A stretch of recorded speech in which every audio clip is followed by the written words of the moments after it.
Hello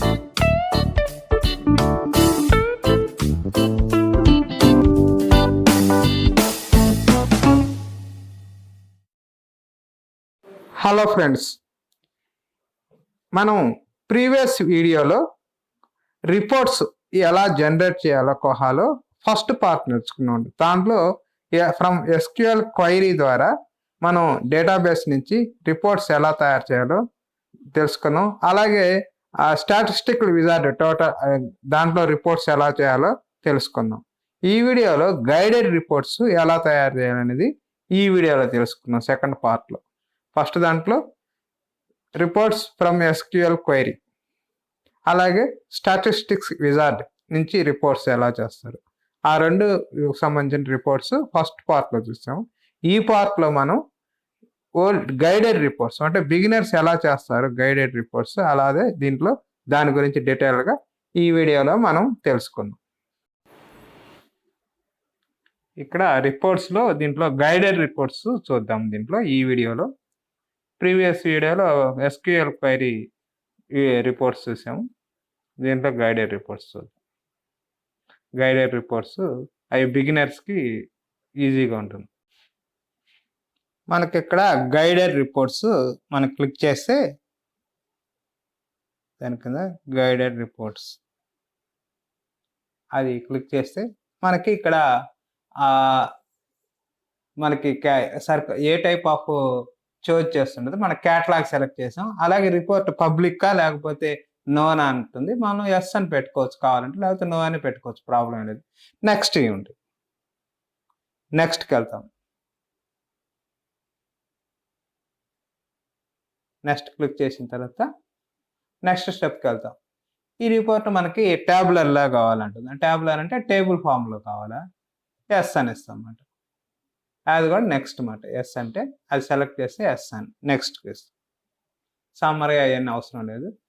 ఇక్కడ tabular ఫామ్లో next అని పెడతాం.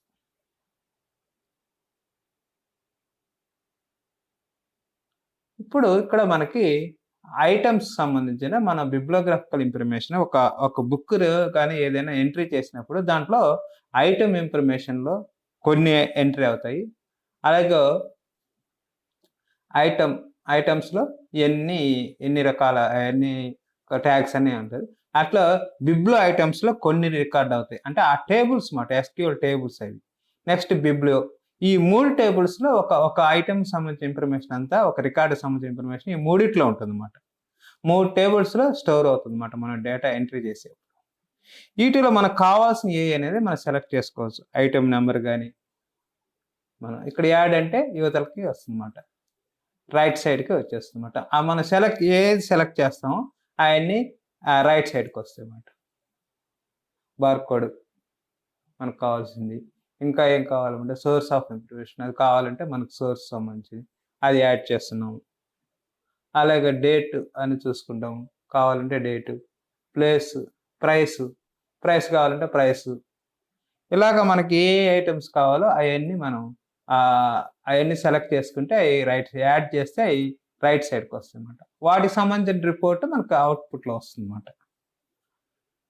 అలాగే మనం ఏదైతే అన్ని చూసుకొని మనకు కావాల్సిన మాట సెలెక్ట్ చేసుకుంటాం అన్నమాట. ఇది గైడెడ్ రిపోర్ట్ అన్నమాట. అంటే ఈ ఎస్క్యూఎల్ క్వైరీ లాంగ్వేజ్ తెలియని వాళ్ళు, అది రిపోర్ట్ జనరేట్ చేయడం తెలియని వాళ్ళు దీన్ని డైరెక్ట్గా దీని నుంచి క్లిక్ చేసుకొని రిపోర్ట్ తయారు చేసుకోవచ్చు అన్నమాట. ఇది ఇనిషియల్ స్టేజ్. తర్వాత క్వైరీ లాంగ్వేజ్ చేసుకోవచ్చు అన్నమాట. అలాగే బిబ్లియో ఐటమ్స్లో కొన్ని ఇన్ఫర్మేషన్ ఉంటుంది. మనకి బిబ్లియో ఐటమ్స్లో ఇక్కడ మనకి బిబ్లియో నెంబర్ కావాలంటే పెట్టుకోవచ్చు. ఐఎస్బిఎన్ మనం ఎంటర్ చేసుకోవచ్చు. Add ISBN. Publisher, date publisher ఇవన్నీ బిబ్లియో ఐటమ్స్లో ఆ టేబుల్ కింద ఉన్నాయన్నమాట. అంటే ఎస్క్యూఎల్ డేటాబేస్లో ఈ టేబుల్ కింద ఉండే ఐటమ్స్ ఇవన్నీ. అవి మనకి కనిపించవు, మనకి ఎస్క్యూఎల్ టేబుల్స్ చూసినప్పుడు తెలుస్తాయి. ఇక్కడ నెక్స్ట్ బిబ్లియో దాంట్లో టైటిల్, ఆథరు ఇవన్నీ ఉన్నాయన్నమాట. మనకి ఏది కావాలంటే అట్లాంటివన్నీ మనం యాడ్ చేసుకొని ఓకే చేసుకోవచ్చు అన్నమాట. ఓకే, ఎంతవరకు చేసుకున్నామో అవి చేసుకొని నెక్స్ట్ పెడతాం. ఇది శాంపుల్ మనకి శాంపుల్ చూపించడానికి కొన్ని సెలెక్ట్ చేసామన్నమాట. నెక్స్ట్ కొట్టినప్పుడు కింద నెక్స్ట్ అని ఉంటుంది. మనం నెక్స్ట్ ఇచ్చినప్పుడు కొన్నిసార్లు లాగిన్ అడుగుతుంటుంది అప్పుడప్పుడు మధ్యలో. నెక్స్ట్ ఇచ్చినప్పుడు నెక్స్ట్ ఇక్కడ ఫిల్టర్స్ మాట. అంటే మనకు item type wise only particular ఐటెంకి సంబంధించినవి కావాలా, లేకపోతే అన్ని కావాలా అట్లా అడుగుతుంది. ఇక్కడ నేను బీకి అంటే బుక్స్, ఓన్లీ బుక్స్ అని ఇచ్చాను ఆ ఇన్ఫర్మేషన్.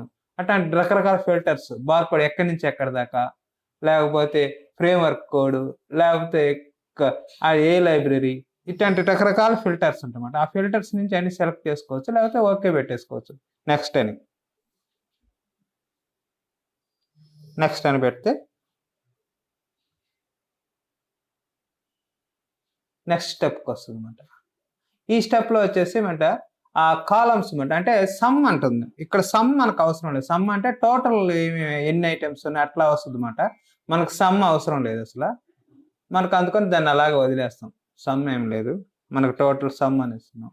సమ్ అని అన్ని ఐటమ్ సమ్ అని ఉంటుంది అన్ని. అది ఇంక మనం ఏం సెలెక్ట్ చేసుకోవాల్సిన అవసరం లేదు. సమ్ డైరెక్ట్గా సమ్ని అలాగే వదిలేస్తాం. ఇవన్నీ సమ్ అని ఉండే. ఆ సైడ్ చెక్ మార్క్ ఇస్తే అది సమ్, అవి సమ్ అవుతాయి, లేకపోతే అవసరం లేదు. ఇక్కడ మనం ఇవ్వట్లేదు చెక్ మార్క్, ఏటి సెలెక్ట్ చేయట్లేదు అనమాట. చెక్ మార్క్ ఇచ్చిన సమ్ వస్తుంది అన్నమాట. ఏమి ఇవ్వకుండా నెక్స్ట్ దానికి వెళ్తున్నాం అన్నమాట. నెక్స్ట్కి వెళ్తున్నాం. లెఫ్ట్ సైడ్ చెక్ మార్క్ ఇస్తే అవి సమ్కి వస్తుంది అన్నమాట, టోటల్ అనేది. ఇక్కడ అసెండింగ్ డిసెండింగ్ ఆర్డర్స్ అన్నమాట. ఇవి ఇక్కడ మనకి ఇక్కడ అసెండింగ్ డిసెండింగ్ ఆర్డర్ ఉంటాయి. ఏఎస్ఏ అంటే అసెండింగ్, డిఎస్ఏ అది ఉంది కదా. నెక్స్ట్ ఫినిష్ ఇస్తాం. ఇప్పుడు మనకి ఇక్కడ ఇది క్వైరీ లాంగ్వేజ్. మనం దాంట్లో నుంచి సెలెక్ట్ చేసుకున్నాం కదా ఫస్ట్ వీడియోలో, ప్రీవియస్ వీడియోలో. ఈ విధంగా క్వైరీ లాంగ్వేజ్ వస్తుంది. నెక్స్ట్ ఇది గైడెడ్ రిపోర్ట్ మీద మనం తయారు చేయకుండానే మనకు తెలియకుండా ఆ గైడెడ్ రిపోర్ట్లో క్వైరీ లాంగ్వేజ్ వస్తుంది. ఇక్కడ రిపోర్ట్ నేమ్ అడుగుతుంది. ఏదైతే ఈ నేమ్ పెట్టి సేవ్ చేస్తామో ఆ రిపోర్ట్ సేవ్డ్ రిపోర్ట్లోకి వస్తుంది ఆటోమేటిక్గా. ఇక్కడ మనం కంపల్సరీగా నేమ్ ఇవ్వాల్సింది, సేవ్ చేయాల్సింది మన రిపోర్ట్. ఇక్కడ నేను క్యాటలాగ్ అని ఇస్తున్నాను ఎగ్జాంపుల్. మనకి ఏ కేటగిరీ కింద అనేది క్యాటలాగ్ అని ఇస్తున్నాం. అది పబ్లిక్ అవసరం, అది అవసరం లేదు, పబ్లిక్ కాదు అనేది ఇట్లాంటివన్నీ ఉంటాయి అన్నమాట. అవి పెద్ద అవసరం లేదు, అవన్నీ other options. Next save and reports ఇస్తున్నాం.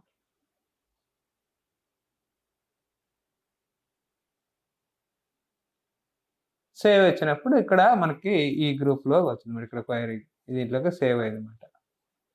మనకి ఇప్పుడు రన్ చేస్తాం రిపోర్ట్ని.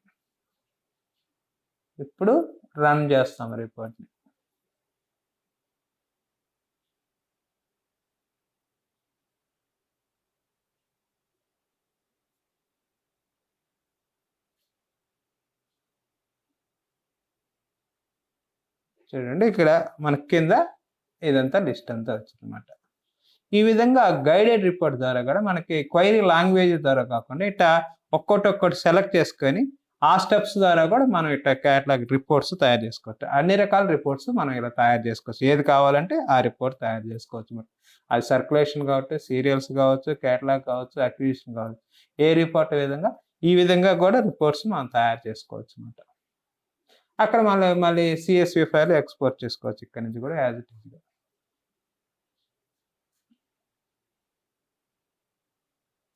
CSV ఫైల్కి ఎక్స్పోర్ట్ చేసుకోవచ్చు.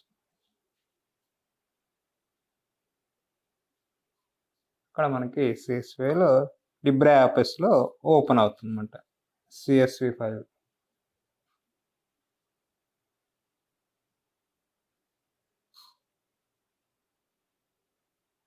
LibreAffice ఇది ఓపెన్ ఆఫీస్. అది మనకి ఉబంటులో దీని నుంచి వాడుకోవచ్చు అన్నమాట. MS ఆఫీస్ లాగా ఇది వాడుకోవచ్చు. దీంట్లో ఎక్సెల్ లాగా దీంట్లో ఇది ఓపెన్ అవుతుంది అన్నమాట.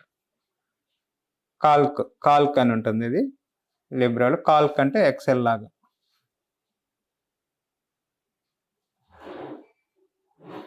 మనకి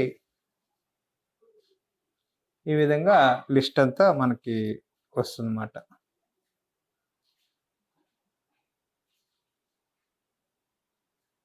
ఈ విధంగా మనకి గైడెడ్ రిపోర్ట్స్ అనేది మనం రకరకాలుగా తయారు చేసుకోవచ్చు. ఇక్కడ సేవ్డ్ రిపోర్ట్లో చూస్తే ఇప్పుడు మనం ఆ సేవ్ చేసిన క్యాటలాగ్ అనే రిపోర్ట్ కూడా ఇక్కడ సేవ్డ్ రిపోర్ట్లోకి వచ్చి ఉంటుంది అనమాట.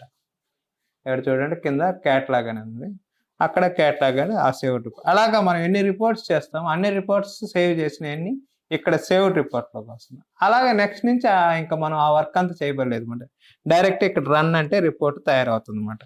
మనం ఎక్కడైతే సేవ్ రిపోర్ట్స్ వస్తాయో అక్కడ మనం ప్రీవియస్ వీడియోలో చూసినట్టు అలాగా మనకి ఇక్కడ అన్ని రిపోర్ట్స్ ఇక్కడికి వస్తాయి. అలా ఫస్ట్ మనం తయారు చేసి పెట్టుకుంటే అన్ని రకాల కేటగిరీకి సంబంధించి మనం జస్ట్ రన్ అంటే రన్ అయిపోతుంది అనమాట.